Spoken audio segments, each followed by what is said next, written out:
Hello दोस्तों, स्वागत है आप सभी का आपके अपने YouTube channel competitive classes for library science में। दोस्तों, ये क्लासेस आपको Bihar librarian, Rajasthan librarian, KVS, NVS, EMRS, DSSB, UGC, NET, JRF और भी जितनी भी स्टेट है सभी के सेट एग्जाम के लिए बहुत ही ज़रूरी क्लास है। तो दोस्तों, अगर आप इस चैनल पर नए हैं तो कृपया इस चैनल को सब्सक्राइब करना ना भूलें और अपने दोस्तों के बीच में शेयर ज़रूर करें, लाइक करें। और जो भी क्वेश्चन आपके मन में डाउट हो तो कमेंट के माध्यम से आप हमसे पूछ सकते हैं। ये जो स्क्रीन पे क्यूआर कोड और टेलीग्राम का लिंक दिया हुआ है, आप इस लिंक के माध्यम से टेलीग्राम से जुड़ सकते हैं। उस पे आपको नई नई वैकेंसीज की जानकारी दी जाएगी एवं जो भी पढ़ाया जाएगा उसका क्विज कराया जाएगा इसी टेलीग्राम चैनल पे। नीचे व्हाट्सएप चैनल का भी और उसका नंबर, कॉन्टैक्ट नंबर जो है 7991102709, इस पे आप कॉन्टैक्ट करके किसी भी प्रकार का प्रश्न पूछ सकते हैं या कोई डाउट हो उसकी भी जानकारी ले सकते हैं। आपके इस वीडियो में के टैग में व्हाट्सएप और टेलीग्राम का लिंक दिया हुआ है। आप उस लिंक के माध्यम से अथवा स्क्रीन पे दिए गए क्यूआर कोड के माध्यम से टेलीग्राम ग्रुप में जुड़ सकते हैं। तो दोस्तों, यह यूनिट 1 का इंफॉर्मेशन एंड कम्युनिकेशन का चौथा सेट है, जिसमें अभी तक मैंने लगभग 150 से ज़्यादा क्वेश्चन करा चुका हूं। और इस सेट में आपको कम से कम 50 क्वेश्चन कराया जाएगा, जो कि आपको लगभग 200 क्वेश्चन के बराबर बेनिफिट प्रदान करेगी, क्योंकि मैं उसके साथ साथ जितने ऑप्शन भी हैं उसको भी एक्सप्लेन करूंगा। दोस्तों, ज़्यादा समय नहीं लेते हुए हम लोग क्वेश्चन करना शुरू करते हैं। तो दोस्तों, स्क्रीन पे पहला क्वेश्चन है, world intellectual property organization is related to, विश्व बौद्धिक संपदा संगठन निम्नलिखित में से किससे संबंधित है? फर्स्ट ए ऑप्शन है यूनेस्को, सेकेंड ऑप्शन है यूनाइटेड नेशंस, थर्ड ऑप्शन है यूएस ऑर्गेनाइजेशन, फोर्थ ऑप्शन है इंटरनेशनल लॉ ऑर्गेनाइजेशन। तो दोस्तों, ऑप्शंस की बात करें तो फर्स्ट ऑप्शन यूनेस्को की स्थापना 16 नवंबर यूनेस्को की स्थापना 16 नवंबर 1945 ईस्वी में हुई थी, जबकि यूनाइटेड नेशंस की स्थापना 24 अक्टूबर 1945 ईस्वी में हुई थी। और इस प्रश्न का सही उत्तर बी, जो दूसरा में दिया हुआ है यूनाइटेड नेशन, सही उत्तर हो जाएगा। विश्व बौद्धिक संपदा संगठन यूनाइटेड नेशन से संबंधित है। अगर मैं विपो से संबंधित और कुछ जानकारी आपको बताना चाहूँ तो विपो की स्थापना विपो की स्थापना सन 14 जुलाई 1967 को हुई थी और इसका हेडक्वार्टर बर्न स्विट्जरलैंड में है। दोस्तों, विपो को फ्रेंच भाषा में विरपी के नाम से जाना जाता है और विरपी की स्थापना 1893 ईस्वी में फ्रेंच में हो गई थी। और विरपी जो है वह विपो के रूप में सन 1970 ईस्वी से कार्य करना शुरू किया है, यानी विरपी बिकॉम्स विपो इन 1970।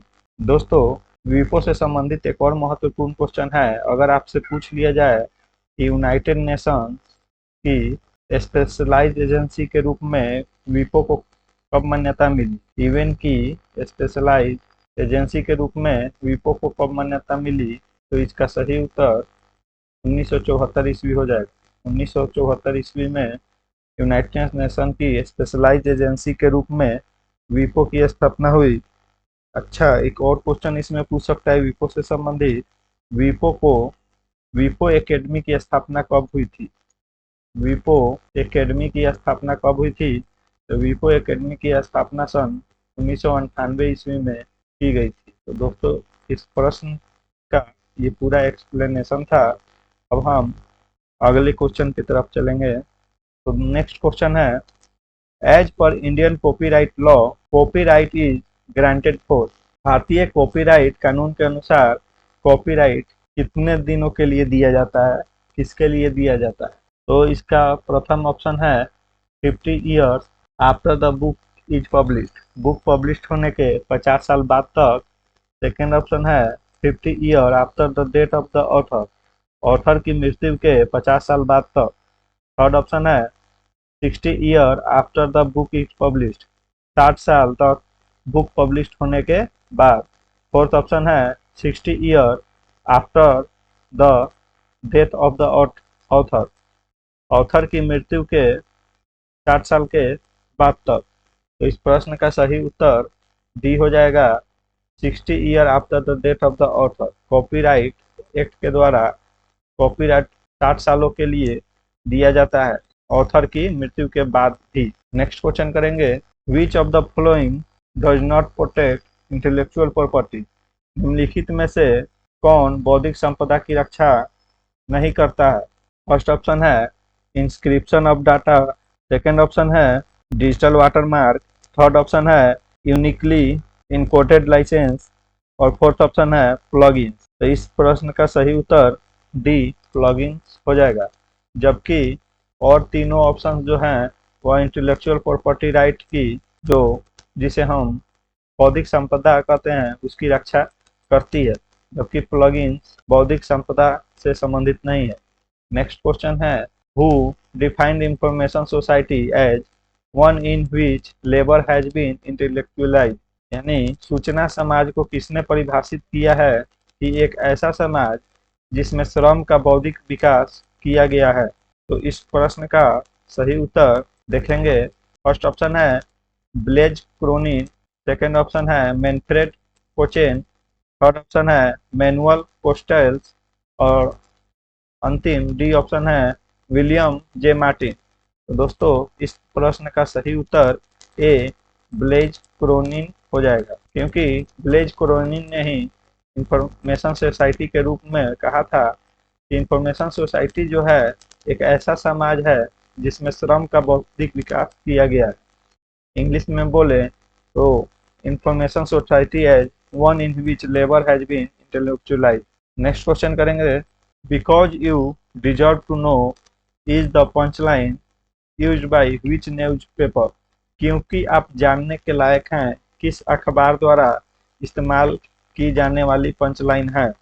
फर्स्ट ऑप्शन है times of India, second option है द हिंदू, थर्ड ऑप्शन है इंडियन एक्सप्रेस, फोर्थ ऑप्शन है हिंदुस्तान टाइम्स। दोस्तों ये जो टैगलाइन दिया हुआ है because you deserve to know, यह हिंदुस्तान टाइम्स की है, जो कि अंतिम चौथे ऑप्शन में दिया हुआ है। नेक्स्ट क्वेश्चन करेंगे, who is the propounder of the term information transfer, information transfer यानी सूचना हस्तांतरण शब्द का प्रस्तावक कौन है। ए ऑप्शन है Ranganathan, doctor S R Ranganathan, B option है जे मार्टिन, सी ऑप्शन है केल्विन मूर और डी ऑप्शन है बीजमैन। इस प्रश्न का सही उत्तर बीजमैन हो जाएगा। बीजमैन साहब ने इंफॉर्मेशन ट्रांसफर के शब्द के प्रस्तावक थे। और इसमें एक और बात बताएं तो इंफॉर्मेशन ओवरलोड शब्द का प्रस्तावक कौन थे, आप लोग बताने की कोशिश कीजिए। इंफॉर्मेशन ओवरलोड, इस शब्द के प्रस्तावक एल्विन टोपलर, इंफॉर्मेशन ओवरलोड शब्द के प्रस्तावक एल्विन टोपलर थे। नेक्स्ट क्वेश्चन करेंगे, इंफॉर्मेशन इज जनरेटेड बाय, सूचना किसके द्वारा उत्पन्न किया जाता है। ए ऑप्शन है गवर्नमेंट एक्टिविटीज, बी ऑप्शन है research and development, C option है सर्वे एंड सेंसस और डी ऑप्शन है ऑल ऑफ द अबव। तो देखिए दोस्तों ए ऑप्शन में गवर्नमेंट एक्टिविटीज जो है यह सूचना उत्पन्न करता है, क्योंकि गवर्नमेंट द्वारा ली गई कोई भी डिसीजन एक सूचना के रूप में हमें अखबार के माध्यम से, न्यूज़पेपर के माध्यम से या बुलेटिन के माध्यम से हमें प्राप्त होती है। रिसर्च एंड डेवलपमेंट भी इंफॉर्मेशन जनरेशन करने की एक प्रक्रिया है, क्योंकि कोई भी रिसर्चर रिसर्च करता है और किसी चीज़ की डेवलपमेंट करता है तो उसे हम इंफॉर्मेशन के रूप में प्राप्त करते हैं। C option survey and census, तो कहीं कहीं शिक्षक या कोई रिसर्चर गांव-गांव घूमकर किसी चीज़ का सर्वे करते हैं या उसकी सेंसस करते हैं, तो कहीं ना कहीं वह दूसरों से कुछ इंफॉर्मेशन इकट्ठा करते हैं और उन इंफॉर्मेशन का संकलन करके हमें एक अच्छी सूचना के रूप में प्रस्तुत करते हैं। इसलिए सर्वे एंड सेंसस भी इंफॉर्मेशन उत्पन्न करने की एक प्रक्रिया है। अतः इस प्रश्न का सही उत्तर option D all of the above हो जाएगी। नेक्स्ट क्वेश्चन करेंगे। नेक्स्ट क्वेश्चन है human activities result in of information. Human activities result in के बाद यहाँ फिल इन द ब्लैंक्स थी, जिसे आप भर लेंगे कर लेंगे सही। ऑफ इंफॉर्मेशन मानव गतिविधियों के परिणाम स्वरूप जानकारी मिलती है। इसका मतलब किस चीज की जानकारी मिलती है आपसे पूछा जा रहा है। ए ऑप्शन है जनरेशन, बी ऑप्शन है रिट्राइवल, सी ऑप्शन है डिसेमिनेशन और डी ऑप्शन है स्टोरेज।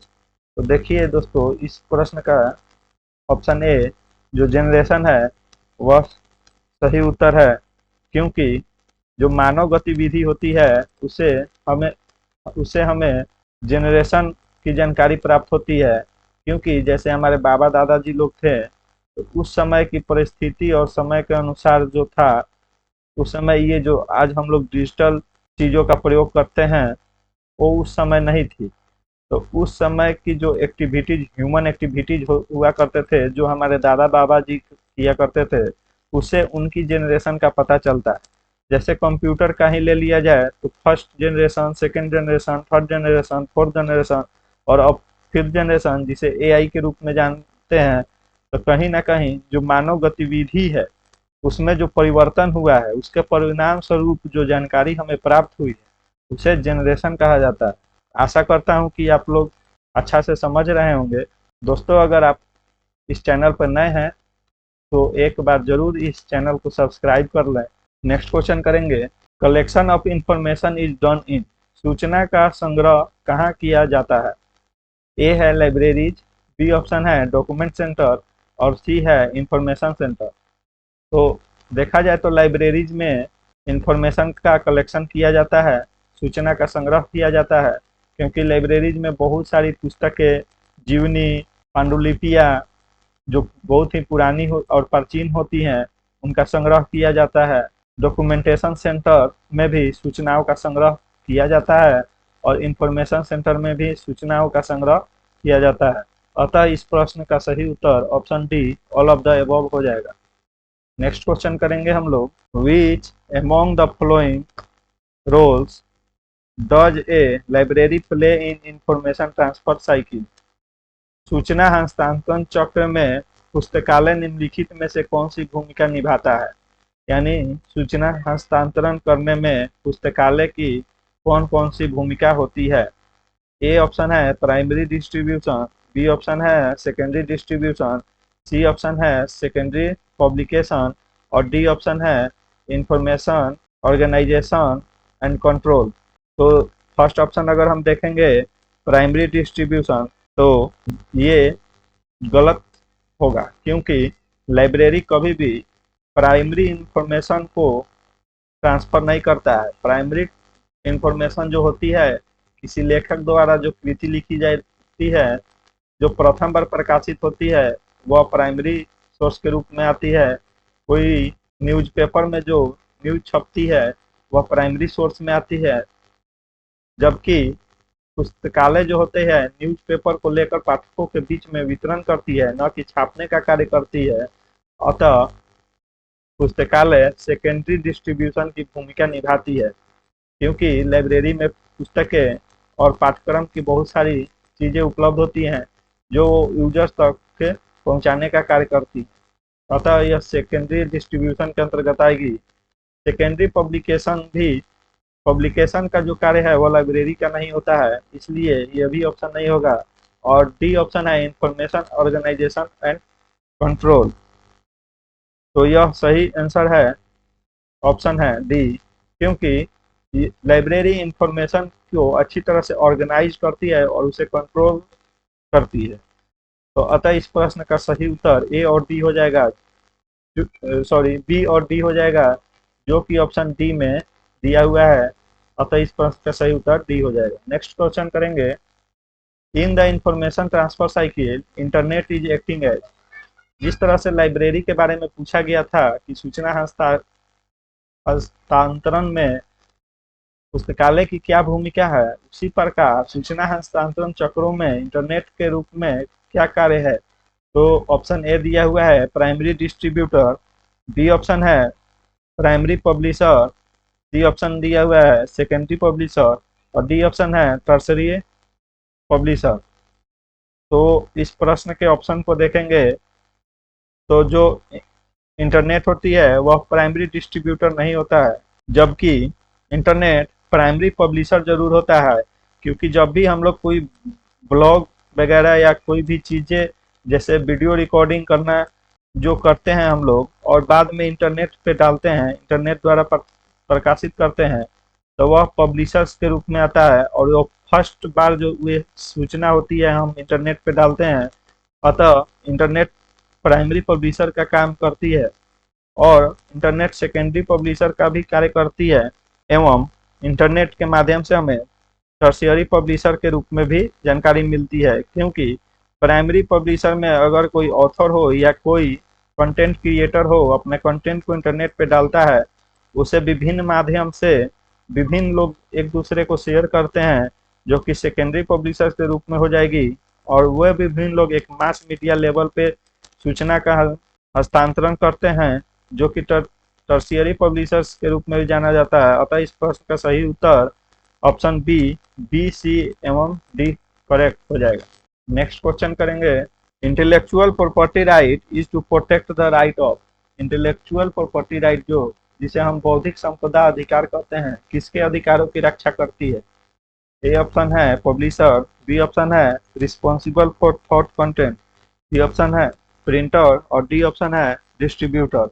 इस प्रश्न का सही उत्तर बी हो जाएगा, रिस्पॉन्सिबल फॉर थॉट कंटेंट। जो कंटेंट तैयार करता है उसकी बौद्धिक संपदा अधिकार के द्वारा उसके अधिकारों की रक्षा की जाती है। अतः इस प्रश्न का सही उत्तर बी हो जाएगा। नेक्स्ट क्वेश्चन करेंगे, which of the following is not formal communication. निम्नलिखित में से कौन सा औपचारिक संचार नहीं है? ए ऑप्शन है a written policy, B option है अ मैनुअल, सी ऑप्शन है a board room meeting in a college और डी है इनविजिबल कॉलेज। देखिए फॉर्मल कम्युनिकेशन अगर ऑप्शंस में देखें तो जो रिटन पॉलिसी होती है वह फॉर्मल कम्युनिकेशन के अंतर्गत आती है, मैनुअल भी फॉर्मल कम्युनिकेशन के अंतर्गत आती है और जो बोर्ड रूम मीटिंग होती है वह एक फॉर्मल कम्युनिकेशन का ही प्रकार है, जबकि इनविजिबल कॉलेज फॉर्मल कम्युनिकेशन के अंतर्गत नहीं आती है। अगर इनविजिबल कॉलेज की हम बात करें तो इनविजिबल कॉलेज हम उसे कहते हैं जिसमें समान क्षेत्र के कुछ शोधकर्ताओं का एक समूह होता है जो औपचारिक जो अनौपचारिक रूप से संपर्क बनाए रखते हैं और जो जिस चीज़ की वो रिसर्च कर रहे होते हैं उसमें एक दूसरे को सूचना का आदान प्रदान करने का कार्य करते हैं, उसे हम इनविजिबल कॉलेज के रूप में जानते हैं। अतः इस प्रश्न का सही उत्तर डी हो जाएगा। नेक्स्ट क्वेश्चन करेंगे, information as a commodity is used for. सूचना एक वस्तु के रूप में किसके लिए उपयोगी की जाती है? ए है नेशनल इंटीग्रेशन, बी है treatment of disease, C option है फ्लड प्रॉब्लम और डी ऑप्शन है डिसीजन मेकिंग प्रोसेस। तो हम सूचना को एक वस्तु के रूप में उपयोग करते हैं डिसीजन मेकिंग प्रोसेस के लिए, ना कि फ्लड को रोकने के लिए, रोगों का उपचार करने के लिए और नेशनल इंटीग्रेशन के लिए। अतः इस प्रश्न का सही उत्तर डी हो जाएगा। नेक्स्ट क्वेश्चन करेंगे, when did Shannon and weber put fourth the mathematical model of communication. Shannon और वेबर ने संचार के गणितीय मॉडल को कब सामने रखा? तो शेनन एंड वेबर ने सन 1949 में मैथमेटिकल मॉडल ऑफ कम्युनिकेशन को सबके सामने रखा। और इस मॉडल की बात करें तो इस मॉडल में इंफॉर्मेशन सोर्स होती है, ट्रांसमीटर होता है और एक माध्यम होती है। यहाँ पे इंफॉर्मेशन सोर्स के रूप में सेंडर का प्रयोग किया जाता है, सेंडर जो कि मैसेज सेंड करता है, और ट्रांसमीटर के रूप में इनकोडर का प्रयोग करते हैं जो इस मैसेज को सिग्नल के रूप में परिवर्तित करता है। सेंडर जो मैसेज सेंड करता है उसे सिग्नल के रूप में परिवर्तित करने का कार्य इनकोडर का होता है और इनकोडर अब उस मैसेज को, उस सिग्नल को किसी चैनल के माध्यम से, एक चैनल के माध्यम से सूचना को पहुंचाने का कार्य करता है और इसी चैनल के मध्य में जो कि नॉइज दिया हुआ है। इसी मॉडल के अनुसार शेनन वेबर द्वारा ही नॉइज का प्रतिपादन किया गया था। तो इस चैनल के माध्यम से यहाँ पे एक डिकोडर का प्रयोग करते हैं और इसका कार्य जो यहाँ पे मैसेज को सिग्नल के रूप में इनकोडर ने मैसेज को signal convert message to signal encoder ने किया था, और डिकोडर का कार्य है कि यह सिग्नल को सिग्नल को मैसेज के रूप में परिवर्तित कर देता है और फिर रिसीवर द्वारा हम उस सूचना को प्राप्त कर लेते हैं। तो ये जो पूरा डायग्राम मैंने बनाया है वह शेनन एंड वेबर के मैथमेटिकल मॉडल ऑफ कम्युनिकेशन द्वारा दिया गया है, जिसमें एक सेंडर होता है, फिर हम इनकोडर का प्रयोग करते हैं मैसेज को सिग्नल में परिवर्तित करने के लिए, फिर चैनल का प्रयोग करते हैं इस सिग्नल को रिसीवर तक पहुंचाने के लिए, और रिसीवर से पहले एक डिकोडर का प्रयोग करते हैं जो कि सिग्नल को मैसेज के रूप में परिवर्तित करके हमें मैसेज प्रदान करती है। दोस्तों, एक और मॉडल की बात करें तो सन 1948 ईस्वी में लासवेल मॉडल, जो कि बहुत ही इम्पोर्टेंट है, ये क्वेश्चन इससे परीक्षा में जरूर ही पूछ ली जाती है। जो लासवेल मॉडल होती है इसके बारे में भी कुछ जानकारी ले लेंगे। इसे हम 5W मॉडल के रूप में भी जानते हैं और 1948 ईस्वी में इसे लासवेल महोदय द्वारा दिया गया था।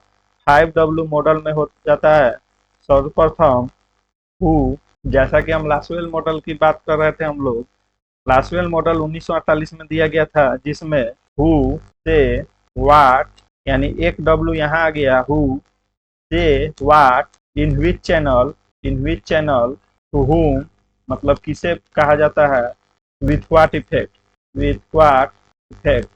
तो इसे ही हम 5W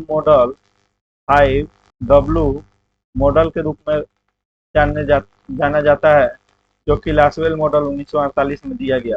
नेक्स्ट क्वेश्चन है जो आपकी स्क्रीन पर दिख रहा है, विच of the following is not true about the concept of information policy. Information policy के रूप में निम्नलिखित में से कौन सा सत्य नहीं है, यानी निम्नलिखित में से कौन सा सूचना समाज की विशेषता नहीं है। इसमें ऑप्शन ए है information use as an economic resource, B option है people use information intensively in their activities, C option है information sector within the economy is developed, और डी ऑप्शन है डिपेंडेंस ऑन ट्रेडिशनल नॉलेज। तो इस प्रश्न का सही में ऑप्शन पहले देखेंगे तो information use as an economic source, जो कि इंफॉर्मेशन सोसाइटी की एक कैरेक्टरिस्टिक है। सेकेंड ऑप्शन है people use information intensively in their activities, तो ये भी सही है। कभी भी इंफॉर्मेशन सोसाइटी का ये भी एक कैरेक्टरिस्टिक है, क्योंकि जो पीपल इंफॉर्मेशन का यूज करते हैं अपनी एक्टिविटीज में, और कहीं ना कहीं इंफॉर्मेशन सोसाइटी की कैरेक्टरिस्टिक के अंतर्गत आती है। ऑप्शन सी है information sector within the economy is developed. जो बी ऑप्शन है दोस्तों, people use information intensively in their activities, यह इंफॉर्मेशन सोसाइटी के कैरेक्टरिस्टिक में नहीं आती है, इसे आप लोग सही कर लेंगे। और ऑप्शन सी जो है information sector within the economy is developed, ये भी इंफॉर्मेशन सोसाइटी के कैरेक्टरिस्टिक्स के अंतर्गत आती है। और option D dependence on traditional knowledge. देखिए दोस्तों, इस क्वेश्चन को देखेंगे, विच of the following is not the characteristic of the information society. निम्नलिखित में से कौन सा सूचना समाज की विशेषता नहीं है। ए ऑप्शन है information use and economic source, जो कि इंफॉर्मेशन सोसाइटी की कैरेक्टरिस्टिक है। ऑप्शन बी है people use information intensively in their activities, यह भी इंफॉर्मेशन सोसाइटी की कैरेक्टरिस्टिक के अंतर्गत आती है। सी ऑप्शन है information sector within the economy is developed, ये भी इंफॉर्मेशन सोसाइटी के अंतर्गत आती है। और ऑप्शन डी है dependence on traditional knowledge, traditional knowledge के ऊपर डिपेंडेंट है, जो कि यह गलत ऑप्शन है, यह इंफॉर्मेशन सोसाइटी की कैरेक्टरिस्टिक के अंतर्गत नहीं आती है। अतः इस प्रश्न का सही उत्तर डी हो जाएगा। नेक्स्ट क्वेश्चन करेंगे, एक विच of the following is not true about the concept of information policy. निम्नलिखित में से कौन सा सूचना नीति की अवधारणा के बारे में सही नहीं है। ए ऑप्शन है इट इज मल्टीफेस्टेड कॉन्सेप्ट। ये ए ऑप्शन सही है। यह मल्टीफेस्टेड कॉन्सेप्ट होती है इंफॉर्मेशन पॉलिसी में। Academic writing on information policy can be found only in list journal. यहाँ जो दिया हुआ है ओनली इन लिस्ट जर्नल, जो कि गलत ऑप्शन है। सिर्फ लिस्ट जर्नल में जो प्रकाशित होती है वह इंफॉर्मेशन पॉलिसी की अवधारणा के अंतर्गत नहीं आती है। सी ऑप्शन है it is related to information ecosystem. Information ecosystem भी सूचना नीति के अवधारणा के बारे में हमें बताती है। ऑप्शन डी है it has evolve as a direct response to emergence of ICT. ये ऑप्शन भी सही है। ऑप्शन बी जो गलत था, और इस प्रश्न में पूछा गया है कि सूचना नीति की अवधारणा के बारे में नहीं है, अतः प्रश्न का सही उत्तर बी हो जाएगा। नेक्स्ट क्वेश्चन करेंगे। Which country is given the credit to have coined the term information society. किस देश को सूचना समाज शब्द गढ़ने का श्रेय दिया जाता है? सूचना समाज जो शब्द है वह ए ऑप्शन है यूएसए, बी ऑप्शन है फ्रांस, सी ऑप्शन है जापान और डी ऑप्शन है इंडिया। जो सूचना समाज शब्द है वह जापान द्वारा दिया गया है। जापान को इस शब्द की गढ़ने का श्रेय दिया जाता है। और इंफॉर्मेशन सोसाइटी जो सूचना समाज है वह फ्रिट्ज मैचलॉफ महोदय ने दिया था। दोस्तों नेक्स्ट क्वेश्चन करेंगे। इन information transfer cycle the author is at the following stage. सूचना हस्तांतरण चक्र में लेखक निम्नलिखित चरण में है। ए स्टोरेज, मतलब इसको स्टोर करने वाली चरण, जो कि ऑप्शन ए गलत है, नहीं होगी। ऑप्शन बी आर्काइविंग, ये भी नहीं होगी। जबकि लेखक किसी भी चीज का सूचना का प्रोडक्शन करता है, वह कोई भी कृति लिखती है तो वह कहीं ना कहीं इंफॉर्मेशन का उत्पादन करता है, तो सी होगा। और ऑप्शन डी है डिस्ट्रीब्यूशन। डिस्ट्रीब्यूशन का कार्य लेखक का नहीं है, बल्कि पब्लिशर उसको डिस्ट्रीब्यूट करती है, या अन्य कोई संस्था होती है वो डिस्ट्रीब्यूशन का कार्य करती है। लाइब्रेरी भी डिस्ट्रीब्यूशन का कार्य करती है, सेकेंडरी डिस्ट्रीब्यूशन का कार्य करती है। अतः इस प्रश्न का सही उत्तर सी प्रोडक्शन हो जाएगा। नेक्स्ट क्वेश्चन करेंगे। Fair use in the norm of determining the legality of. उचित उपयोग की वैधता निर्धारित करने के लिए आदर्श है। क्या आदर्श है? तो ए ऑप्शन देखेंगे producing the second edition of a book, photocopying an entire book. C option है making available a book to another library on inter library loan, यानी इंटर लाइब्रेरी लोन के माध्यम से दूसरे पुस्तकालय को किताब उपलब्ध कराना। डी ऑप्शन है prescribing a book as a text book. तो इस प्रश्न का सही उत्तर बी हो जाएगा फोटोकॉपिंग एन इंटायर बुक उचित उपयोग की वैधता का निर्धारित करने के लिए आदर्श है। नेक्स्ट क्वेश्चन करेंगे। नेक्स्ट क्वेश्चन है identify the correct elements of Aida model of marketing communication.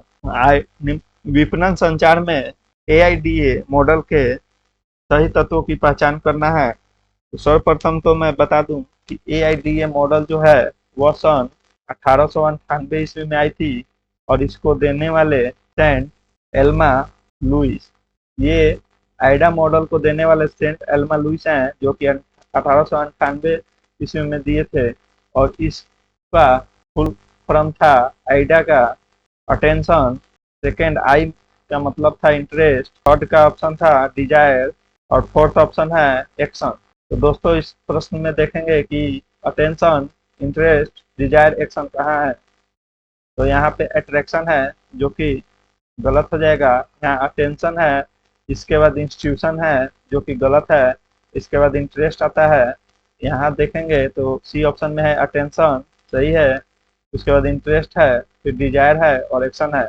अतः इस प्रश्न का सही उत्तर सी हो जाएगा। डी में एब्स्ट्रैक्ट है, जो कि देखना ही नहीं है इसे। नेक्स्ट क्वेश्चन करेंगे। Which of the following is not a plagiarism detection system. निम्नलिखित में से कौन साहित्यिक चोरी का पता लगाने वाली प्रणाली नहीं है? तो इसमें साहित्यिक के चोरी का पता लगाने वाली कुछ सॉफ्टवेयर का नाम दिया हुआ है। इसमें बताना है कि इनमें से कौन सा वो सॉफ्टवेयर नहीं है जो प्लेगियरिज्म डिटेक्शन का कार्य करती है।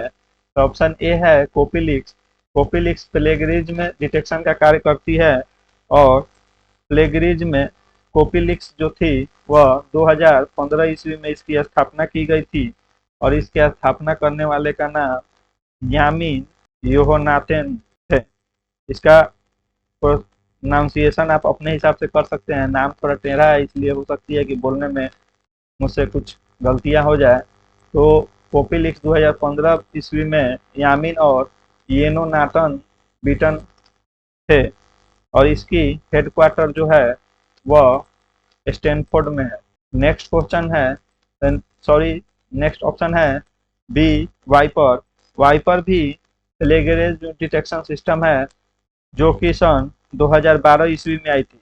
दोस्तों ईस्वी जरूर मैं लिखवा दे रहा हूँ और आप याद भी कर लेंगे क्योंकि नेट के एग्जाम में ये चार आपको प्लेगरिज्म डिटेक्शन सॉफ्टवेयर का नाम दे दिया जाएगा और उसे बोला जाएगा कि इसे कालानुक्रम अनुसार में सजाएं। मतलब जिसकी उत्पत्ति जिस क्रम में हुई है उस क्रम में उसे सजाना होता है। तो मैं जो ये ऑप्शंस का पूरी तरह से डिराइव कर बता रहा हूँ तो यह कहीं ना कहीं महत्वपूर्ण है, इसीलिए मैं इसे पूरी अच्छी तरह से बताने का कार्य कर रहा हूँ। ऑप्शन सी है पेपरेटर। पेपरेटर जो है सन 2009 ईस्वी में आई थी और जेब्रा जो है यह प्लेगरिज्म डिटेक्शन टूल के रूप में नहीं प्रयोग की जाती है, इसलिए प्रश्न का सही उत्तर डी हो जाएगा। नेक्स्ट क्वेश्चन करेंगे, which of the following are plagiarism detection software. ये भी एक प्लेगरिज्म से संबंधित यानी साहित्यिक चोरी से संबंधित क्वेश्चन पूछा गया है। निम्नलिखित में से कौन साहित्यिक चोरी का पता लगाने वाला सॉफ्टवेयर है। ए ऑप्शन है टर्निटिन, जो कि टर्निटिन जो है आई पैराडिग्म एलएलसी द्वारा 1997 ईस्वी में लॉन्च किया गया था। 1997 ईस्वी में, कहीं कहीं मुझे 1998 भी पढ़ने को मिला है, इसलिए इसे आप चेक कर लेंगे एक बार। और टर्निटिन कहीं कहीं मैंने पढ़ा है कि आई पैराडिग्म एलएलसी आई एलएलसी द्वारा स्थापना की गई थी और कहीं कहीं मुझे पढ़ने में आया है कि टर्निटिन एलएलसी कंपनी द्वारा। तो ये दोनों ही देख लेंगे, अगर दोनों ऑप्शन में से कोई आएगा तो आप इसे सही कर सकते हैं। आई थेंटिकेट जो है वह सन 2004 ईस्वी में आई थी और ट्यूलिप्स जो है वह साहित्यिक चोरी का कोई भी सॉफ्टवेयर का नाम ट्यूलिप्स नाम से नहीं है। और जो वेरी गाइड है वह सन 2010 ईस्वी में चाइनीज यूनिवर्सिटी हांगकांग द्वारा बनाया गया था। ट्यूलिप्स किसी भी प्रकार से साहित्यिक चोरी का पता लगाने वाला सॉफ्टवेयर नहीं है, अतः इस प्रश्न का सही उत्तर सी हो जाएगा। माफ कीजिएगा, इसमें क्वेश्चन में पूछा गया है कि साहित्यिक चोरी का पता लगाने वाला सॉफ्टवेयर है, न कि ये नहीं पूछा गया है कि कौन सा नहीं है। तो सी तो नहीं है, जबकि ए बी और डी तीनों साहित्यिक चोरी का पता लगाने वाला सॉफ्टवेयर है, इसलिए इस प्रश्न का सही उत्तर ऑप्शन बी जो यहाँ दिया हुआ है ए बी और डी हो जाएगा। नेक्स्ट क्वेश्चन करेंगे, check for flag an Indian plagiarism detection system was developed bye.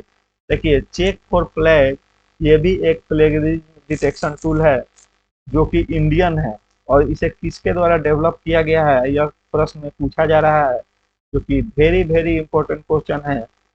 यह किसी ना किसी परीक्षा में जरूर ही पूछी जाएगी क्योंकि यह एक इंडियन प्लेगरिज्म डिटेक्शन सिस्टम है। तो फर्स्ट ऑप्शन है सीडेक द्वारा, बी ऑप्शन है एनआईसी द्वारा, सी ऑप्शन है इन्फोकाट इंडिया प्राइवेट लिमिटेड द्वारा या डी इनक्लिबनेट द्वारा इस प्लेगरिज्म डिटेक्शन सिस्टम को डेवलप किया गया है। तो सीडेक की बात करें तो सीडेक सन 1988 ईस्वी में इसकी स्थापना की गई थी, जो कि चेक फॉर फ्लैग की डिटेक्शन सिस्टम नहीं है, डेवलप करने में इसका कोई योगदान नहीं है। एनआईसी 1976 ईस्वी में किया गया था और जो सी ऑप्शन है इन्फोकाट इंडिया प्राइवेट लिमिटेड, यह इस प्रश्न का सही उत्तर होगा। इसी कंपनी द्वारा चेक फॉर फ्लैग नामक इंडियन प्लेगरिज्म डिटेक्शन सिस्टम का डेवलपमेंट किया गया था।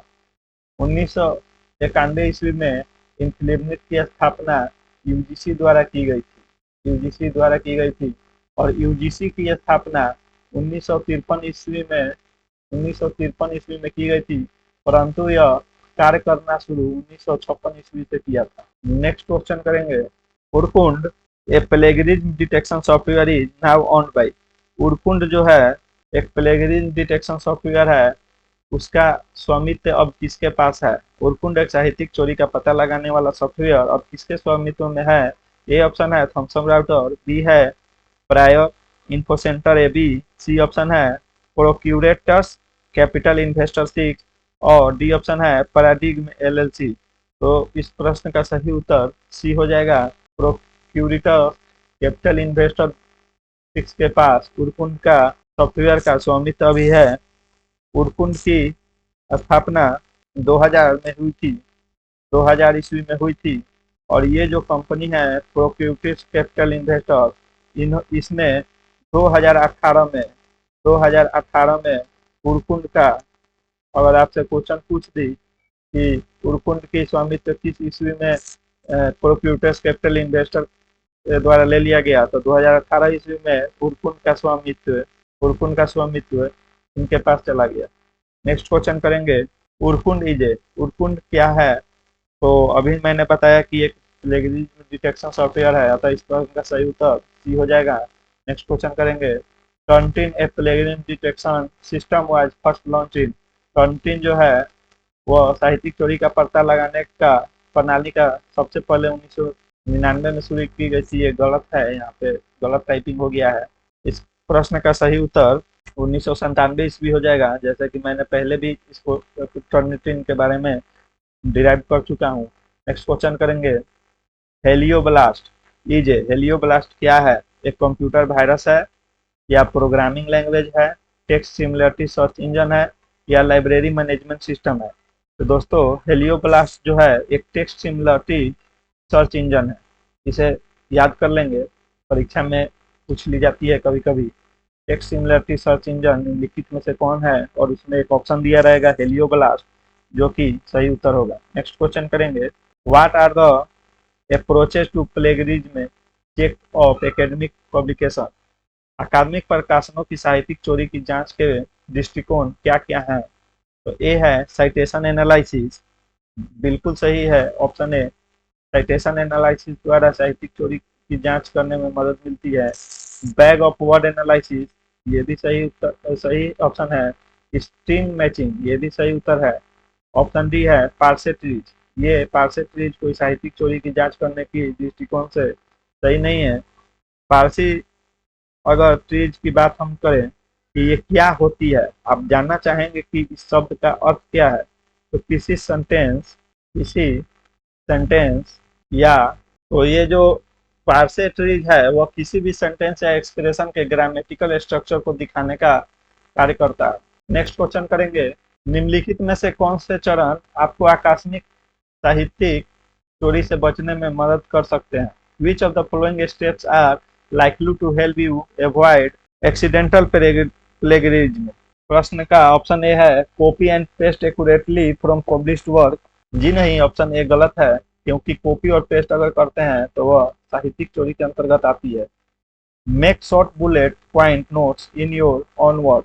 आप अपने वर्ड में एक नोट्स बना लेते हैं और उसके द्वारा हम साहित्य में उसकी रचना करते हैं, तो यह साहित्यिक चोरी के अंतर्गत नहीं आती है।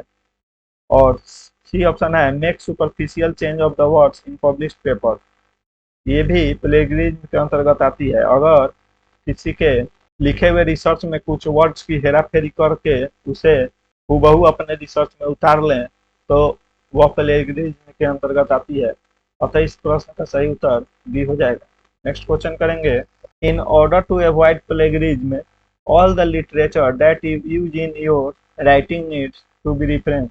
साहित्यिक चोरी से बचने के लिए आपके लेखन में आपके द्वारा उपयोग की जाने वाली सभी साहित्य को संदर्भित करने की आवश्यकता है।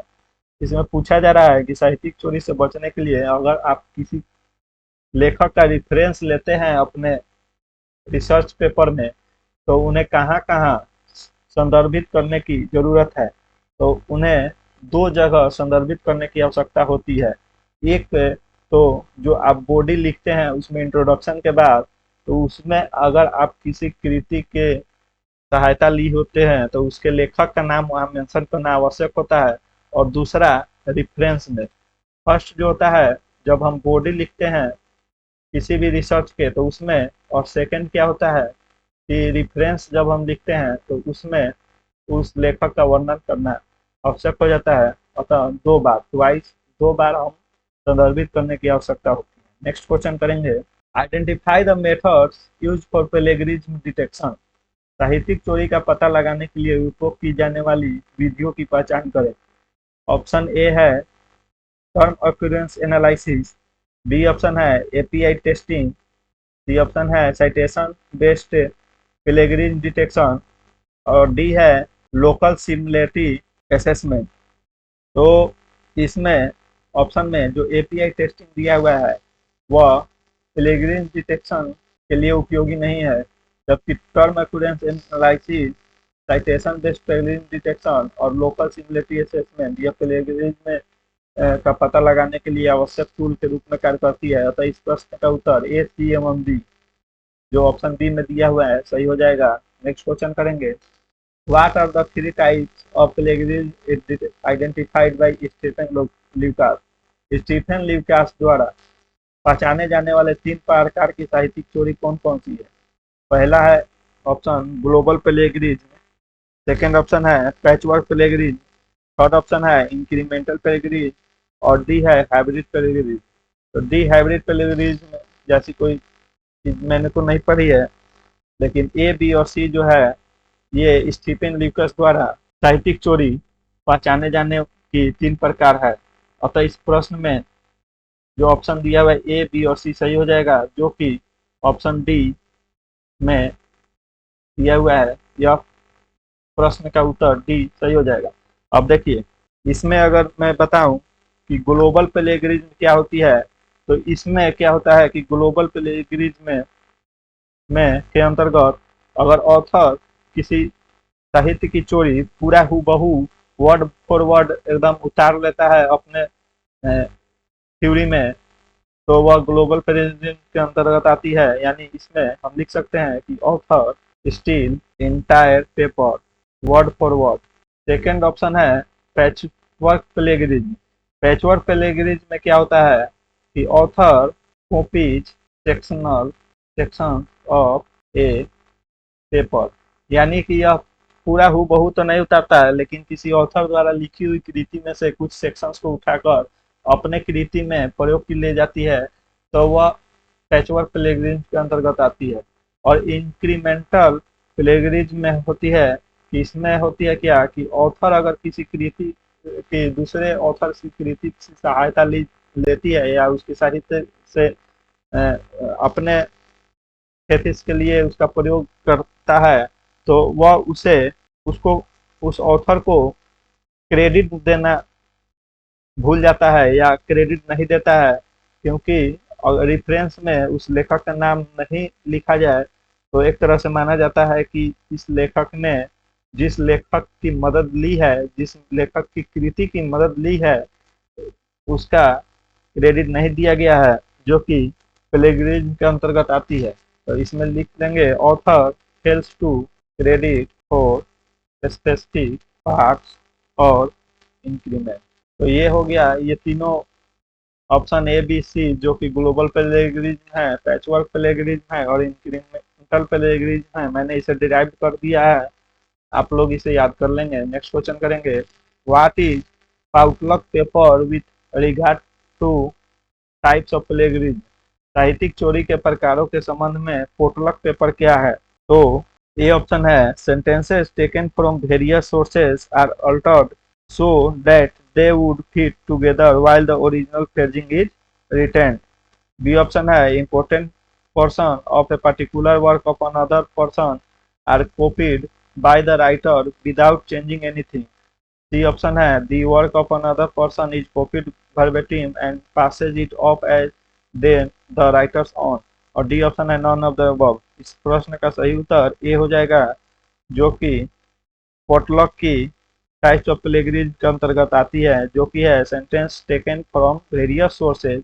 बहुत सारे सोर्सेज से सेंटेंस को इकट्ठा कर लिया जाता है, and they would fit together while the original phrasing is retained. तो इस प्रश्न का सही उत्तर ए हो जाएगा। देखिए, अगर मैं पोटलक पेपर की जो प्लेगरिज्म के बारे में जो उन्होंने बताया है, अगर उसकी चर्चा करूं तो उन्होंने कुल 6 प्रकार की प्लेगरिज्म के बारे में बताया है, जिसमें दी घोस्ट राइटर, इसके अंतर्गत क्या होता है कि ऑथर जो होती है वह दूसरे की कृति को word by word, word for word अपने कृति में प्रयोग कर लेते हैं। सेकेंड ऑप्शन है, सेकेंड होता है दी फोटोकॉपी, दी फोटोकॉपी। इसमें क्या होता है कि किसी सिग्निफिकेंट किसी सिग्निफिकेंट पर्सन का यूज कर लिया जाता है। थर्ड होता है दी पोटलक पेपर।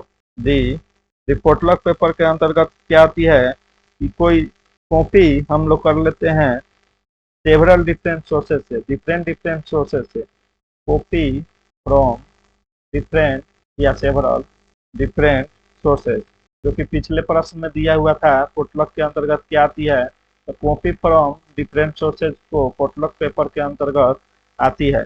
यह प्लेगरिज्म को डिटेक्ट करने की टाइप्स जो मैं बता रहा हूँ वह प्लेगरिज्म डिटेक्शन करने की टाइप है। फोर्थ है the poor disguise. The poor disguise के अंतर्गत क्या होता है कि हम दूसरे लेखक का कीवर्ड और फ्रेज को चेंज करके लिख लेते हैं, यह पुअर डिसगाइज के अंतर्गत आती है। फिफ्थ है the labour laziness. The labour laziness के अंतर्गत में क्या होती है कि मोस्टली जो पैराफ्रेज होती है किसी पेपर का या अदर सोर्स का वह हम अपने प्रयोग में ले लेते हैं, तो इसीलिए यह द लेबर ऑफ लेजीनेस के अंतर्गत आती है। अगर कोई पेपर अदर सोर्स का प्रयोग कर लेता है पेपर लिखने में तो वह द लेबर लेजीनेस के अंतर्गत आता है। और सिक्स्थ ऑप्शन है दी सेल्फ स्टीलर। जैसा कि आपको शब्द से ही मालूम चलता है कि मैंने अगर कोई कृति लिखी है पहले से और फिर उसी कृति का प्रयोग मैं कर लेता हूँ तो वह दी सेल्फ स्टीलर के प्लेगरिज्म डिटेक्शन के टाइप्स में आ जाएगी। चलिए दोस्तों, अब नेक्स्ट क्वेश्चन करेंगे। Text recycling is also known as. Text recycling को किस रूप में भी जाना जाता है? ए ऑप्शन है फेयर डीलिंग, बी ऑप्शन है सेल्फ प्लेगरिज्म, और सी ऑप्शन है रिप्रोडक्शन, और डी है इन टेक्स्ट साइटेशन। तो टेक्स्ट रिसाइकलिंग को हम लोग सेल्फ प्लेगरिज्म के अंतर्गत आती है, अतः इस प्रश्न का सही उत्तर बी हो जाएगा। नेक्स्ट क्वेश्चन करेंगे। What are the difference different area in UGC. UGC के विभिन्न क्षेत्र क्या हैं? Promotion of academic integrity and prevention of plagiarism in higher education institution regulation 2018 where libraries can have very big role. इसमें दरअसल UGC के clause के बारे में पूछा गया है जो कि प्लेगरिज्म से संबंधित है। तो ऑप्शन ए में है क्लॉज 567, क्लॉज 568, क्लॉज 456 या क्लॉज 467। तो इनमें से ऑप्शन ए जो क्लॉज 567 है वह इस प्रश्न का सही उत्तर हो जाएगा। नेक्स्ट क्वेश्चन करेंगे। Who among the following can be the chairman of the institutional academic integrity panel, यानी इसका शॉर्ट फॉर्म है IAIP, institutional academic integrity panel constituted by the higher education institution under UGC academic integrity regulation. निम्नलिखित में से कौन UGC के अकादमिक अखंडता विनियमों के तहत उच्च शिक्षा संस्थानों द्वारा गठित संस्थागत शैक्षणिक अखंडता पैनल का अध्यक्ष हो सकता है? ऑप्शन ए है pro vice chancellor of the university, B option है vice chancellor of the university, C option है डीन, और डी ऑप्शन है senior academicians of the university. तो दोस्तों, इस प्रश्न का सही उत्तर हो जाएगा ए, सी और डी। जो IAIP है उसके द्वारा pro vice chancellor of the university, dean और सीनियर एकेडमियंस ऑफ द यूनिवर्सिटी जो है वह अकादमिक अखंडता विनियमों के तहत उच्च शिक्षा संस्थानों द्वारा गठित शैक्षणिक अखंडता पैनल का अध्यक्ष हो सकता है। तो जो ऑप्शन ए, सी और डी है सही है, जबकि वाइस चांसलर इसका गलत उत्तर है।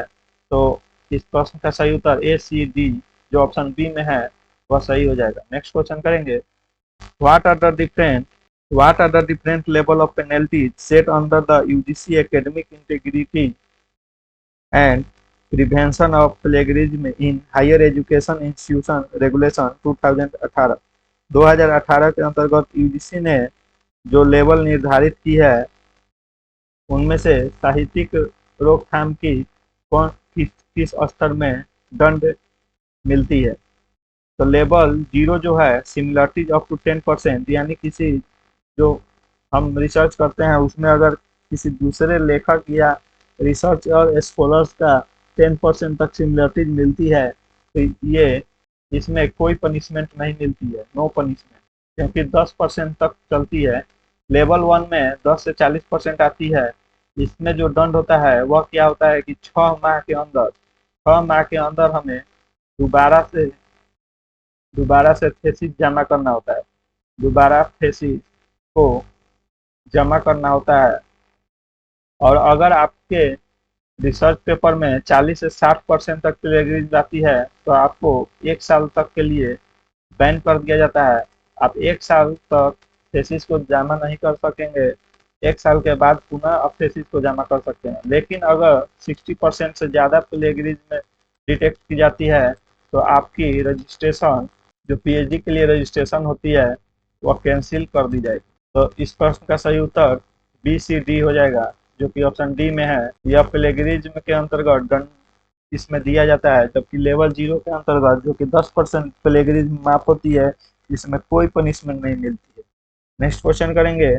देखिए इस क्वेश्चन में पूछा गया है, the identify the penalty in case of plagiarism at level 2 in thesis and dissertation submission as per UGC promotion of academic integrity and prevention zero plagiarism in higher education institution regulation 2018। Question बहुत बड़ा है लेकिन simple पूछा गया है कि स्तर 2 जो होता है लेवल 2 में क्या दंड मिलता है। तो जैसा कि मैंने पिछले प्रश्न में बताया था कि 1 साल तक के लिए आपको बैन कर दिया जाता है। 1 साल के बाद आप पुनः उस रिसर्च को कॉलेज में अपने या इंस्टीट्यूशन में जमा कर सकते हैं, जो कि ऑप्शन सी में दिया हुआ है कि student shall be debarred from submitting a revise manuscript for a period of 1 year. मतलब 1 साल के लिए आपको बैन कर दी जाती है, 1 साल के बाद ही आप अपने थेसिस को पुनः जमा कर सकते हैं। नेक्स्ट क्वेश्चन करेंगे दोस्तों। तो ये हमारी क्वेश्चन का पूरा सीरीज था जो कि सेट नंबर 4 था और यह इंफॉर्मेशन कम्युनिकेशन का चौथा सेट था। मुझे लगता है कि यह बहुत ही उपयोगी होगी आपकी परीक्षाओं के लिए। तो थैंक यू वेरी मच, और मेरे इस चैनल को जरूर सब्सक्राइब करें, क्योंकि बहुत ही मेहनत से मैंने सारे कंटेंट को तैयार किया है आपके लिए। और एक जगह लाकर आप जैसे ही क्वेश्चन देख रहे होंगे कि और लोग जो हल्के फुल्के क्वेश्चन करा लेते हैं और अपने ऐप्स का प्रमोशन कर लेते हैं कि ऐप्स पर ये कोर्स है वो कोर्स है, 3000 रुपया में ले लीजिए, 20% डिस्काउंट है। ये जो MCQ सीरीज है मेरे चैनल द्वारा वह बिल्कुल ही फ्री है। कृपया आपसे एक ही चीज अनुरोध है कि मेरे इस चैनल को सब्सक्राइब करें। अच्छे अच्छे क्वेश्चन लग रहे हो, मेरा एक्सप्लेनेशन आपको अच्छा लग रहा हो तो अपने दोस्तों के बीच में जरूर शेयर करें, लाइक करें। और कोई गलती कुछ मैंने पढ़ा दिया हो, मैं भी इंसान हूँ, मुझसे भी गलती होती है, तो कृपया आप कमेंट के माध्यम से मुझे सुझाव दें। अगर आप कुछ सुझाव देंगे तो मैं अपने कंटेंट में और सुधार करने का कोशिश करूंगा। तो थैंक यू वेरी मच। और आप जो स्क्रीन पे देख रहे हैं वह मेरा एक टेलीग्राम चैनल है, आप ही लोग के लिए बनाया गया है। इसमें क्यूज दिया जाता है और जो भी कुछ है लाइब्रेरी साइंस से संबंधित या लाइब्रेरियन से संबंधित पोस्ट आती है उसका फुल इंफॉर्मेशन इस चैनल पे दिया जाता है। तो आप स्कैन करके या जो HTTPS competitive classes for librarian लिखा हुआ है सर्च करके आप मेरे चैनल से जुड़ सकते हैं। और इस वीडियो के टैग में जो नीचे लिंक टैग जो होता है उसमें भी व्हाट्सएप चैनल का लिंक टैग किया हुआ है और टेलीग्राम चैनल का भी लिंक टैग किया हुआ है। और मेरा कॉन्टैक्ट नंबर है 7991102709, जिस पर आप कभी भी कॉल करके मुझसे जुड़ सकते हैं और कोई भी डाउट्स क्लियर कर सकते हैं। तो थैंक यू वेरी मच।